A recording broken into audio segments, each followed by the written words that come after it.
Maayong gabi sa tanan dere. Gabi siya dere sa Qatar mga alas 6. So ngayon, pag-usapan natin yung tungkol sa totoo ba talagang madali kang makakontak sa Pinas para makahingi ka ng tulong kung nagka-problema ka sa ibang bansa. So, sa na-experience ko nung unang mga araw na talagang sobrang stress ko nung nalaman ko, pinahinto ako agad ng amo ko ng trabaho kasi nga ayaw niyang mamasahe sa akin.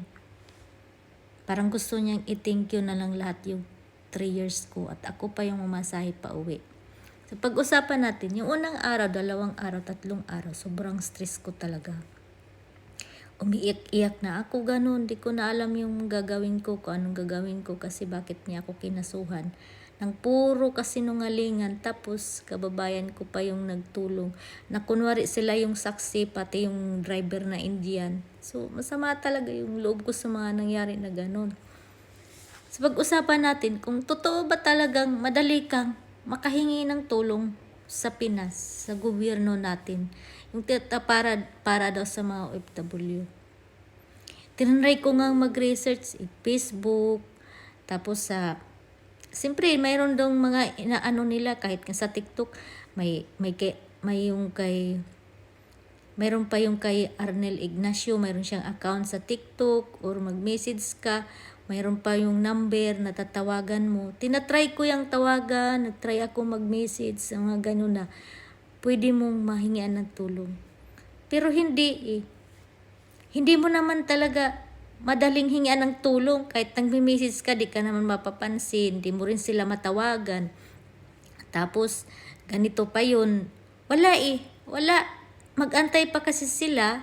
Mag-trending ka. So, anong gawin mo? Magwawala ka sa video mo. Iyak-iyak ka lahat gagawin mo. Ganon. Para kaawaan ka nila sa sitwasyon mong ganyan. Kaya mahirap talagang umasa. So doon mo talaga ma-realize, hindi naman talaga totoong madaling makahingi ng tulong sa Pinas Kung hindi ka magti-trending, baka saka ka patulungan. I-trending ka na, saka kanila puntahan, siyempre, di ba? Itong iba nating mga OFW, nagkaano-ano na. Mga katrendingan nila, mayroon namang binabas na, kung ano-ano ng mga nagtrending na. Tapos, basta diba, hindi naman yan lingid sa kaalaman natin, napapanood naman natin yan lahat. Na kung hindi ka magtrending, hindi ka matutulungan. So, iwan ko din, kung kailangan pa talagang ano pa bang mga dapat gawin, siyempre hindi ko na rin masyadong inaano. Kasi ngayon nga, nasa social media na tayo, mag-post tayo para malalaman ng lahat. Wala din naman Kahit nga sa video mo, sa dami ng pinablik mo na yan, inaano mo na lahat-lahat, wala pang ang halos manood. Kasi hindi ka sikat. Yung iba, walang pake sa'yo. Kahit pa mag-ano ka ng video. Ganun yan. So, ganun talaga. So, kung ano na lang yung talagang kayang maparaan na magawa, na kaya mong lumaban, so gawin na lang talaga kasi wala kang maasahan, kundi sarili mo lang. At saka yung mga taong nandyan sa'yo.